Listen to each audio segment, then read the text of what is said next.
다들 안녕하세요. 화면 얘기인데 저기?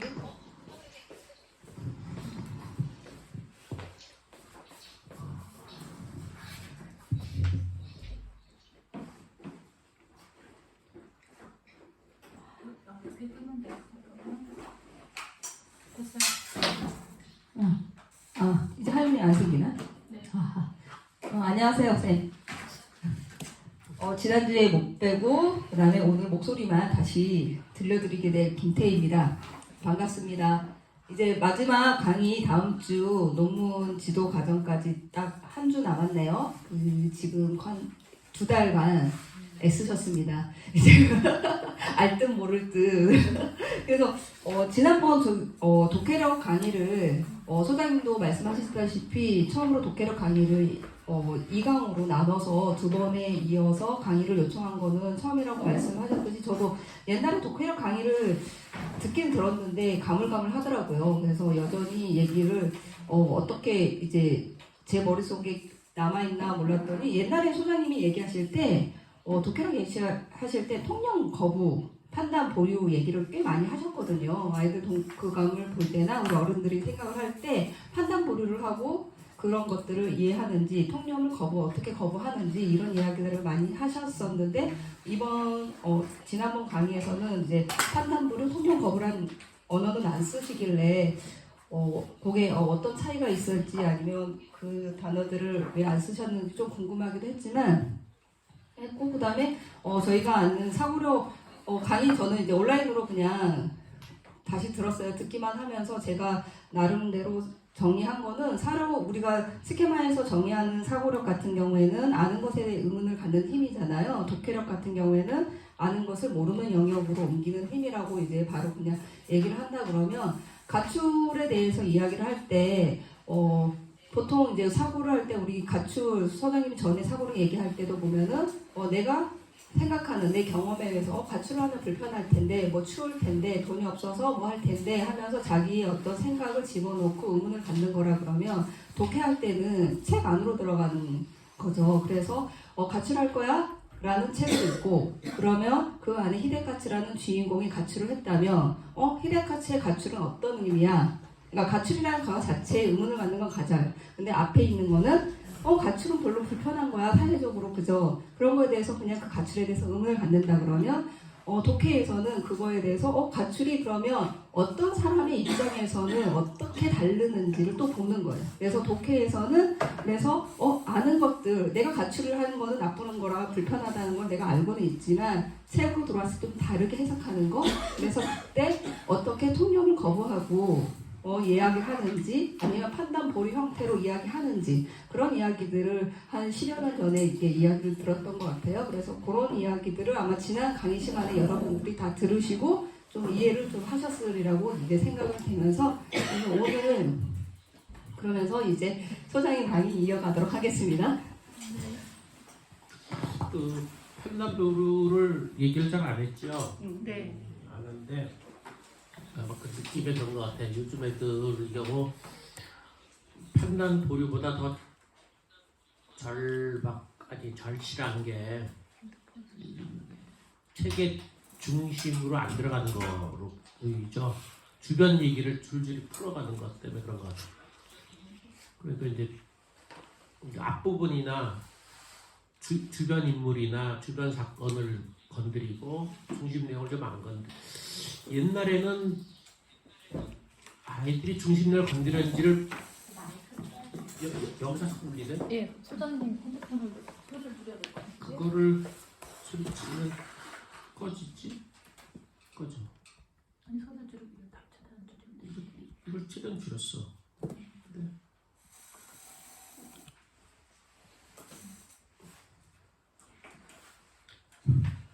근데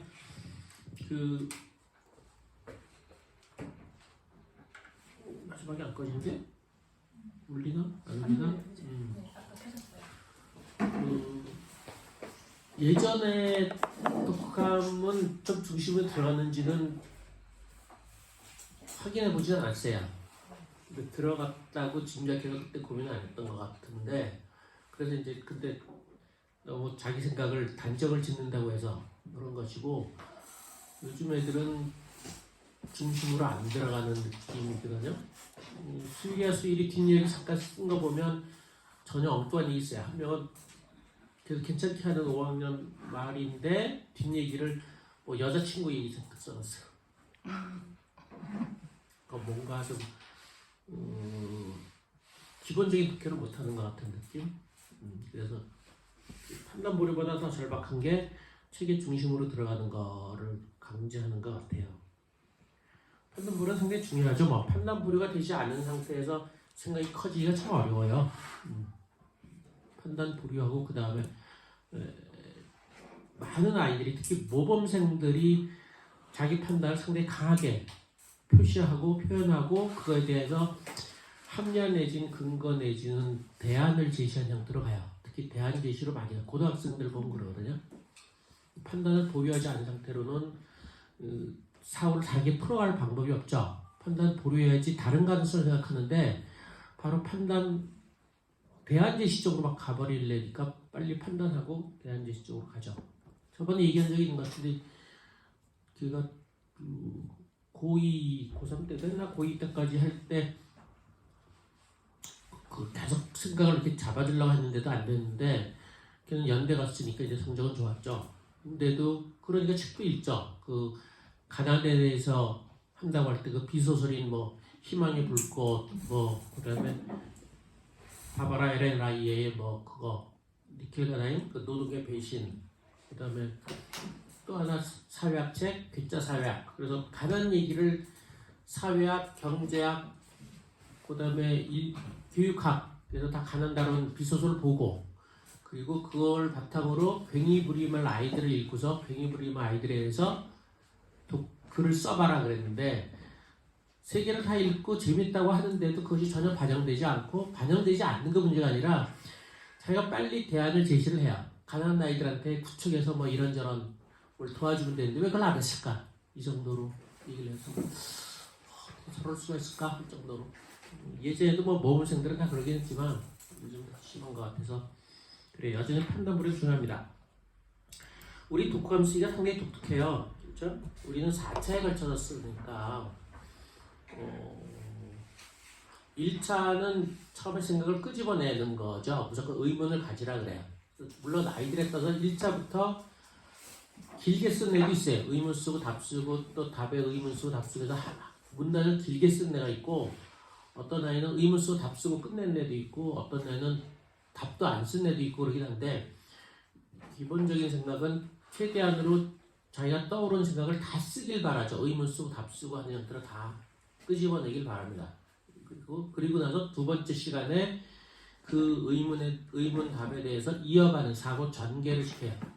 그러니까 새로운 생각을 쓰는 것보다 처음에 생각이 독특한 것보다는 사고 전개를 더 중요하게 생각했고 그것이 저번에 사고력에서 정의할 때 말한 것처럼 사고 전개예요. 어른들 경우는 그 사고 전개할 때 뭐 맥락이라든가 배경이라든가 전제라든가 이런 얘기를 하지만 아이들한테 그런 거 얘기하기 참 어렵고 자기 생각에 반론을 고려하라 라고 해서 자기 생각에 뒤집는 형태로 가죠. 그래서 그거는 좀 어른과 다른 형태로 아이들한테 그런 용어가 너무 힘드니까 아이들을 분석할 수는 있어요. 얘가 배경을 고려했다 이를테면 뭐 맥락을 고려했다 이렇게 할 수는 있는데 그거를 설명하기 너무 어려워서 그냥 네 답에 다시 의미를 가져봐라 이 정도로 하죠. 그래서 2차 때 전개를 시키는 거를 합니다. 그거보다 더 특징은 1차 때 아이들이 쓴 거를 컴퓨터로 전부 다 쳐주죠.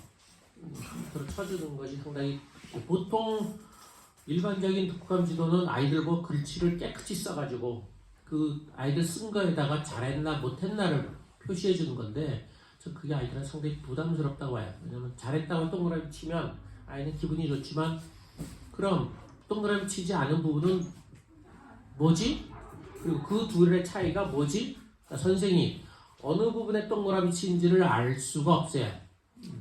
한 아이가 이제 5학년, 6학년 아이가 독후감 아니지만 일기장에서 두 바닥 친다고 엄마가 자랑을 하면서 우리 아이가 글 쓰는 솜씨가 많이 늘었어요. 그래서 제가 저 그런 거 얘기할 때 그냥 솔직하게 얘기하거든요.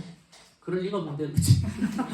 아이 뭐 겸손해 뭐 그러면서 지나간 거 좀 보여주세요. 그래서 이 일자 그랬더니 일자에 표시된 게 눈에 띈 게 그야. 네이크로바를 뭐 딱 발견할 때 뭐 어쩌고 어미닭이 병아리를 품을 때 같은 어떤 이런 데다 밑줄을 착착 긋고 선생님이 참 감상적이라고 잘 썼어. 애가 그걸 알아챈 거야. 아 이렇게 쓰면 선생님이 잘 썼다 하는구나. 그런 표현을 만들어내기 위해서 줄줄 두 바닥 쓰는 거야. 맞아. 재밌네 그러고 말하는데 그런 식으로 아이들은 선생이 어느 경우에 잘했는지 못했는지를 알려고 꽤나 애를 쓰죠. 실제 그걸 알면 너무 편하잖아. 그렇죠? 편하잖아. 그리고 끊임없이 눈치를 보는 거라서 저희는 어떻게 하냐면 이제 통째로 인정해 주자라는 거예요. 통째로 인정은 뭐야? 전부 다 그걸 컴퓨터로 쳐주는 거예요. 그걸 통째로 인정해 주는 느낌을 받아요. 그래서 힘들어도 컴퓨터로 쳐줘요. 예전에는 6쪽을 쓰게 시켜가지고 의학했는데 요즘은 4쪽밖에 못 써요. 어느 선생님은 아직도 6쪽을 고집하더라. 근데 나는 못하겠어. 난 4쪽. 내가 또 시간도 90도로 줄이고 그래가지고 그런지. 근데 하여튼 그렇게 4쪽을 쓰게 시키고 애들에 따라서 이제 글자를 크게 쓴 애한테 한 줄당 글자 수를 세보라 그래. 그럼 뭐 18글자 이런 데도 있어요. 많이 쓴 애는 28글자 쓴다. 너는 한쪽 더 쓰라 그러지. 그래서 하여튼 그런 식으로 더 쓰게 시켜서 컴퓨터로 치면은 컴퓨터 뭐 자가줄과 달래기 다 있죠. 우리 식으로 치면 한 2쪽 정도 전후에서 나오게끔 정도로 쓰게 시켜요. 그래서 애들이 많으면 그거 치느라고 아주 고생인데 방법이 없죠. 그걸 알바를 주려고 그러기도 했는데 어른들이 아이들 걸 볼 때 그나마 기억이 나가나 안 나가 꼼꼼히 보는 게 컴퓨터 칠 때밖에 없어요. 눈으로는 잘 안 들어와. 소리는 읽을 수도 없고 그래서 컴퓨터 치는 걸 힘들어도 계속 고수를 하고 있죠.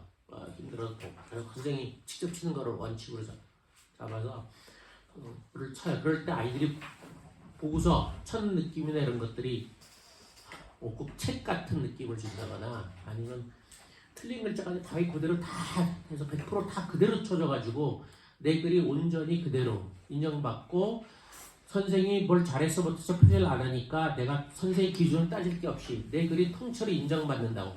그러니까 심지어는 그때 말한 대로 뭐 멍청씨는 멍청했다. 왜 멍청했을까? 멍청씨 부모가 멍청했다. 멍청씨 부모는 왜 멍청했을까? 멍청씨 부모님의 부모님이 멍청했다. 멍청씨 부모님의 부모님의 부모님이 왜 멍청했을까? 멍청씨 부모님의 부모님의 부모님의 부모님이 멍청했다. 미치겠는데 그걸 다 쳐줘요. 아주 미친 펄쩍거리. 다음 시간에 분명히 지울 건데 그걸 다 쳐줘. 그걸 다 쳐줘야지만 아이가 그걸 받는 거예요. 그건 무의식인지 뭔지 알 수가 없어. 아이들이 쓴 거를 거의 그대로 봐준다.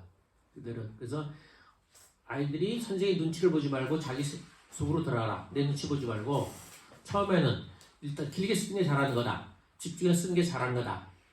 틀려도 이름 몰라도 신경 안 쓰고 너희가 그러니까 이름을 모르는 건 독해라든가 기억을 못한 거지. 지금 현재 글을 쓰는 상태에서 그건 별개. 우리는 기억사고 독해 등등으로 모든 활동을 약간 구분해서 하거든요. 독후감이 독해력이나 독후감이 그렇죠? 독해력보다 독후감이 가장 포괄적인 종합적인 활동이죠. 글을 써서 글을 쓰는 그래서 상당히 힘들어요.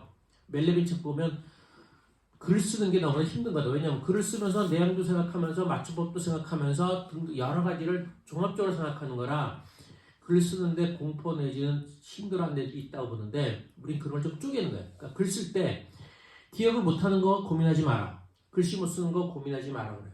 그러니까 예전에 한 내가 6쪽 쓰라 그럴 때 선생님들 의학하고서 3쪽 4쪽 쓰라 그럴 때 애들이 안 썼어요. 못 쓴다 그래서 아니 선생이 3쪽 4쪽 쓰라 하는데 자기네들이 3쪽 4쪽 쓰라 할 때 못 쓰는데 소장이 6쪽 쓰라 그러면 왜 쓰지 그랬어요. 왜 쓰지? 그건 반대다 오히려 3쪽 4쪽 쓰라 그럴 때 애들이 무슨 느낌을 받냐면 보통 식의 독후감이 그렇잖아요. 글씨 깨끗이 써야 되고 내용 파악을 한 전제에서 써야 되고 그런 상태에서 3쪽을 쓰라고 의학이지 한쪽 가지고 있는 걸 3쪽 4쪽 써? 그다음 6쪽을 쓰라고 그러니까 그리고 말은 그렇게 하죠. 물론 영분 선생님들이 세쪽 쓸 때 그런 얘기는 해요. 말은 그렇게 해요. 글씨 무시하고 또 무시하고 하여튼 막 써. 근데 세쪽이야. 그럼 애들 그걸 안 믿죠. 한쪽 쓰기 힘들어 죽겠네. 세쪽을 쓰려. 이거 좀 심한 거 아니야 그런데 6쪽 그러면 그걸 넘어 쓰는 거예요. 그거 진짜인가 봐. 어떻게 6쪽을 맞춤법 띄어쓰기 다 생각하면서 그걸 어떻게 다 써. 이건 좀 아닌가 보다 그래. 그래서 막 쓰기 시작하는 거예요. 그 선을 좀 넘어서야 돼. 저 정말 선생님 기준 정말 아닌가 봐. 그리고 그걸 확실히 보여줘야 돼. 보여준 것 중 하나가 애들이 한쪽을 쓰고 뒷면을 이렇게 보여주려고 할 때 아니야 그냥 써 그래. 그리고 뒷면도 써요. 그걸 되게 줘요. 딴 데서 하는 식으로. 창간 선생도 그거 좀 보면 안 돼. 그럴 때는 못 보게 하거든. 보지 마세요. 그럼. 갖고 있어 그래. 갖고 있어. 잘 보자. 쓰고서 걔가 나한테 주잖아요. 그럼 내가 이렇게 보잖아. 걔는 뭐 할 것 같아? 내 얼굴을 봐요. 얼굴에서 인상을 봐. 내가 인상이 찌그러지면 걔 꽝이야. 그쵸? 그 다음에 재미없지 뭐. 이미 천장 꽉 찼는데 뭘 열심히 써봤자 뭐 하겠어. 영화에서. 그러니까 아예 보지 말아야 돼. 얼굴에 안 드러나는 게 거의 가능하지 않아요. 한 명 걔 고등학교 1학년인데 줄거리를 썼어. 그래서 줄거리 뭐 너도 기억하는데 대충 줄거리 그걸 쓰고 생각 좀 써. 그리고 이제 안 쳐다봤어. 막 쓰더라고.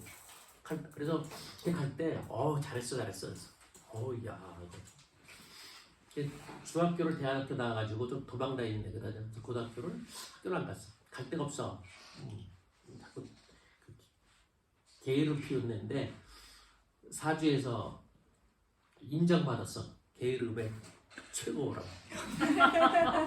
엄마도 부지런하고 아빠도 부지런해서 난 아빠는 모르고 그래. 아빠는 게으름은 아니래. 아빠 부지런하대. 이게 뭐지? 사주를 보라 그랬더니 사주 선생님 나랑 비슷한 체질에 이게 게으름 애라서 이 건드리지 말고. 이제 엄마가 인정해 줬는데 엄마는 부지런한 사람인데 바지런한 사람. 근데 그러고 나서 걔 간 다음에 읽어보니까 다시 또 줄거리 쓴 거야. 그러니까 줄거리 쓰고 쓰지 말라고 생각 좀 쓰는 것 같더니만 다시 줄거리 계속 썼어. 멀리서 안 보이니까. 근데 그거를 내가 순간에 조금이라도 내용 들어봤으면 어떻게 써? 얼굴이 찡그러지지. 그거 안 하기 어려워요. 애들 글을 보고 찡그러지지 않기가 정말 어렵거든. 아예 안 봐요. 아예. 애들도 알거든. 애들도 아니까 글을 보면 아니라고 해도 아닐 수가 없어. 찡그러진다고. 아예 안 보는 거지. 안 보고 근데 태도는 좋잖아. 열심히 써나 많이 써나 열심히 써. 아까 말한 부모님 멍청하고 줄줄이 쓸 때 이렇게 지도 얼마나 깝깝하겠어. 계속 쓰거든. 그러니까 잘 쓰네 그러면 잘 쓰네. 그래서 인정받고 이렇게 간 다음에 이제 보고서 이거 미치겠다. 그러니까 그런 걸 통해서 애들이 전폭적으로 다 받아들인다는 느낌을 받는 거예요. 그리고 또 하나는 그때 거기서 하려나? 아닌가? 1시간이나 이렇게 지나고 나서 보통 이를테면 나 같으면 90분에 2쪽인데 4쪽인데 그러면 한 30분에 한쪽이 넘어야 되잖아요. 그렇죠? 한쪽이 넘어야 돼. 한쪽은 못 쓴다 그럴 때 저 아까 고민을 해서 압박을 주면서도 애에 따라서 30분 지나건 60분 지나건 목표를 수정해야 돼 자꾸. 그래서 맨 마지막 부분에 통과되는 느낌을 줘야 돼요. 그러니까 누구는 마지막 한 10분 남겨두고 너는 좀 많이 안 썼는데 힘이 있네 같은 너는 그러니까 이를테면 이게 25칸이거든요. 30분에 보통 25줄 아닌 건 22줄 뭐 20줄 이런 게 있는데 그거 한 바락 쓰는데 요즘 빠른 애들이 좀 없어. 15분 정도 걸리는데 많은 애들이 한 20분 25분 걸리는 거거든요. 그러니까 편하게 말해서 25줄 쓰는데 25분 걸린다면 걔한테 과제를 줄 때 10분 남았을 때도 10분에 15줄 써. 그럴 때 써요. 막판에는. 그럼 앞에 거 다. 그러면 맨 끝에 가서 선생님이 한 거를 난 해냈어라는 맨 마지막 성과가 남는 거예요. 그런 식으로 마무리를 쳐줘야 돼. 못 쓰는 애가 간혹 있어. 팔김이 없거나 뭘 하든 글자를 천천히 쓰는 애들은 못 쓰는데 일반적인 날려쓰기 때문에 막판에는 한 30분 남겨놓고는 그 앞에 속도만큼 쓰기가 쉽지 않은데 마지막 10분 남겨놓고는 앞에 쓰는 것보다 더 많이 쓸 가능성이 일반적으로. 그럴 때 이제 뭐 글자 수 제한하지 않고 무조건 이제 채우면 잘했다라는 거. 그래서 맨 마지막에 그 목표를 채운 걸로 주는 거예요, 애가. 그러니까 걔는 내 쪽을 못 채웠어도 맨 마지막에 10분에 15줄 쓰라고 하는 걸 채웠으면 채운 거거든요. 그럼 잘했다는 거지. 그래서 뒤에 가서 수정을 해주면서 애가 잘했다고 하는 형태예요. 그리고 이제 양이 작으면 그 다음 시간에 계속 늘리게 시키는 거고, 처음에 양이 많으면 하는데 보통 애들은 다 양이 적으니까 다 늘리죠. 여자들 중에서 줄줄이 쓰는 애 같으면 2차까지 쓰면 A4로 5쪽을 써요. 그럼 컴퓨터 치느라 아주 생고생인데 5쪽을 써도 우리는 2쪽 반이니까 반을 버려야 되거든요. 이게 참 그래도 뭐 방법이 없죠. 쓰게 시켜, 길게 쓰게 시키자. 네, 그러면 독후감 쓰기 과정에서 질문을 잠깐 받고 그 다음에 이제 다음 강의에는 잠깐 쉬고 분석하는 거를 지금 들어갈게요. 아니요. 아니요? 3, 4단계 있어요. 3, 4단계. 3, 4단계 있어요? 자, 그러면 경희쌤, 독후감 쓰기에서 좀 궁금한 점.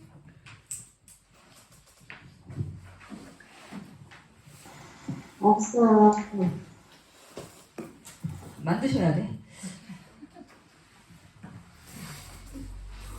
자, 그러면 지영쌤. 유진쌤이 있을까요? 유진쌤한테 물어봐. 저는 그 쓰기를 한 번도 아이들이 쓴 거를 못 봐서 잘 모르겠는데 저번 시간에 그 아이들이 주변 인물에 대해서 글쓰기를 할 때 자기 경험과 그 연결해서 쓰는 아이들은 사고력이 낮고 그 책 속에서 맥락 안에서 그 글쓰기 독후감을 풀어 쓰는 아이들은 사고력이 높다라고 했는데 이게 그냥 선생님 말씀만 들으면 잘 이해가 안 되는 거예요. 그 예시가 없어서.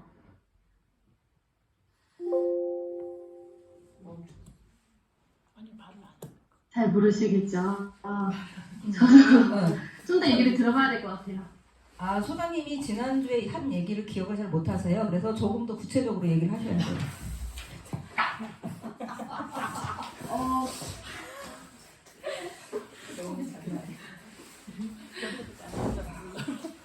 저 질문할게요.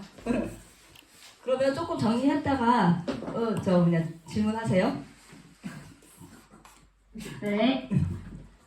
그러면 유진쌤 조금 궁금하실 것 같은데.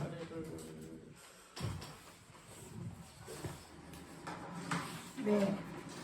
질문을 만들어야지 되니까요. 맞습니다. 저는 그 반딧불이 처음에 읽고 굉장히 충격받았었거든요.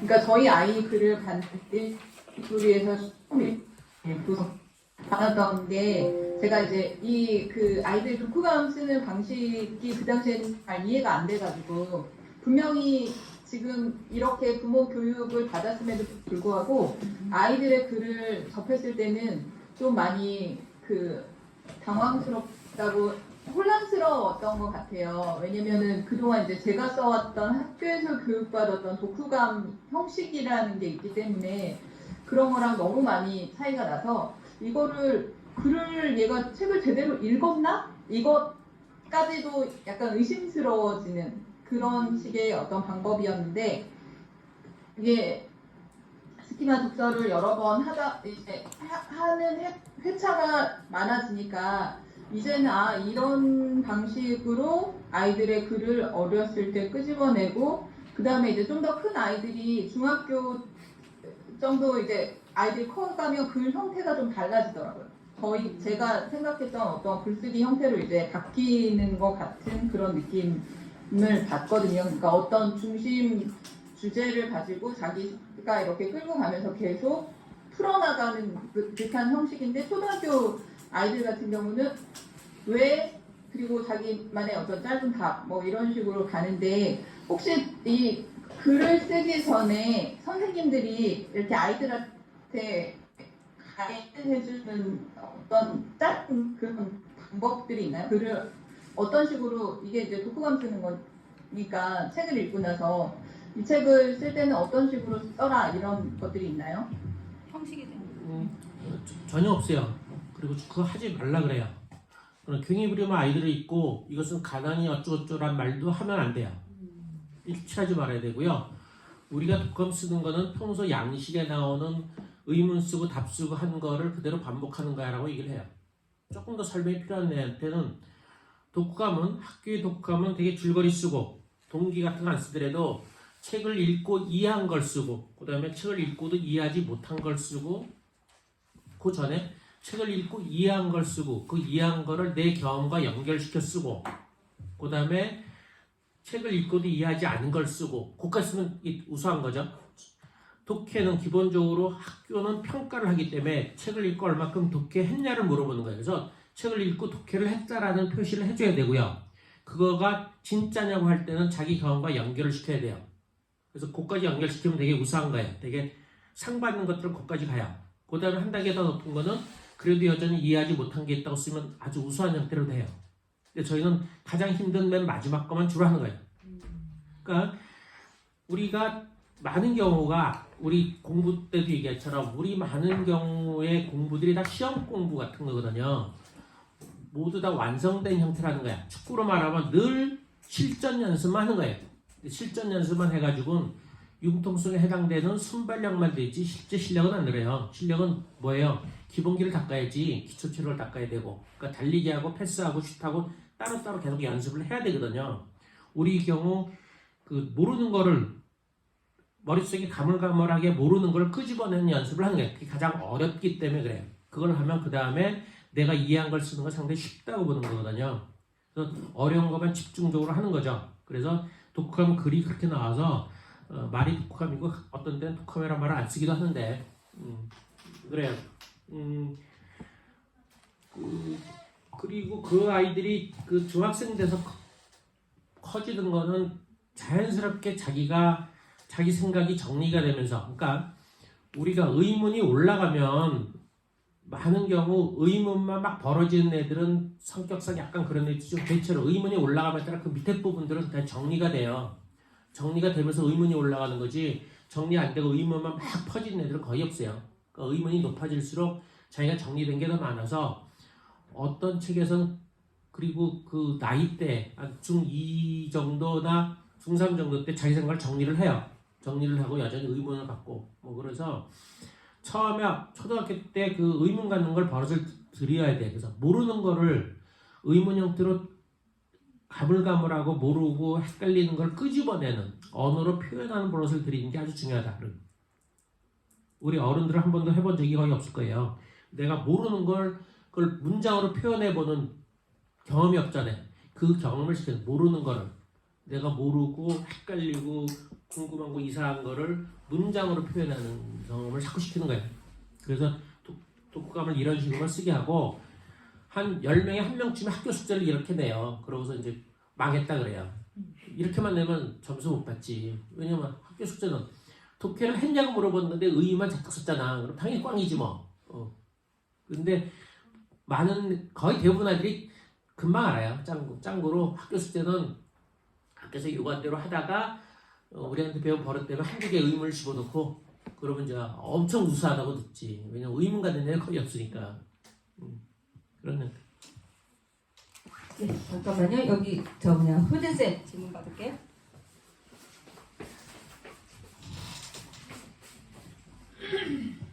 너무나 웃긴 질문인데 제가 독후감 쓰는 거를 한 번 참관을 한번 해봤거든요. 그런데 그 1차 쓰기였는데 아이가 한 줄당 글자 수가 너무나 적게 나왔거든요. 그래서 그거를 이제 처음에는 모른 척 해줬어요. 제가 우선은 참관 들어가고 그랬던 상황이었는데 초기에는 그렇게 쓰다가 이제 거진 끝부분에 가서는 수업 끝부분에 가서는 이제 원래대로 쓰긴 쓰는데 그런 순간에도 선생님은 얘가 이제 한 칸에 정말 한 5-6글자로 한 줄을 메꾸려는 그럴 때 소장님은 그 아이한테 어떻게 해주시는지 좀 궁금해서 그때 어떤 마음으로 얘를 봐야 하는지.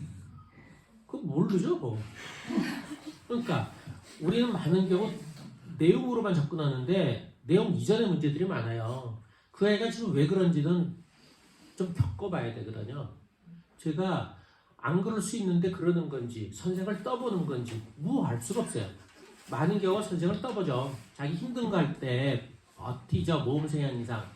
그리고 힘들다고 등등하고 아니면 뭐 내용이 기억이 안 나거나 누구는 뭐 완벽주의거나 누구는 뭐 하여튼 앞부분에 뜸을 들이거나 여러 가지가 있어요. 여러 가지 있는 걸 내가 빨리 판단해서 하기보다는 기다리고 어쩌면 버티고 이런 거예요. 버티고 기다리고 약간 그 무심한 듯이 하는 게 제일 좋아요. 그냥 너무 자연스러운 형태. 너 지금 하는 행동이 전혀 이상한 게 아니라 아 그래 많은 애들이 그래 그냥 해 네 식대로 해 그러지. 거기에 대해서 반응을 보이는 게 부작용이 더 많을 수 있어요. 왜냐면 반응은 대체로 잘못됐다는 표시거든요. 그냥 가만히 있어. 그리고 조금 애가 이제 소시한 물리죠. 조금 센 애가 그렇다면 뭐 나중에 많이 쓰면 되지 뭐. 아니면 다음 시간에 더 쓸까 그러지 뭐. 오늘 적게 썼으면 뭐 적게 쓸 수 있지 뭐. 처음부터 많이 쓰다. 다음 시간에 30분 더 하자. 내가 엄마한테 연락할게요. 어쩌죠. 그거를 거진 끝에 얘기하시네요. 그 순간에는 말씀을 안 해주시고. 그 순간에 그러니까 그것도 모르지. 그러니까 애가 세다는 느낌이면 평소에 맞아. 그러니까 걔가 평소에 수업할 때 모습하고 독감 쓸 때 이게 차이가 중요해요.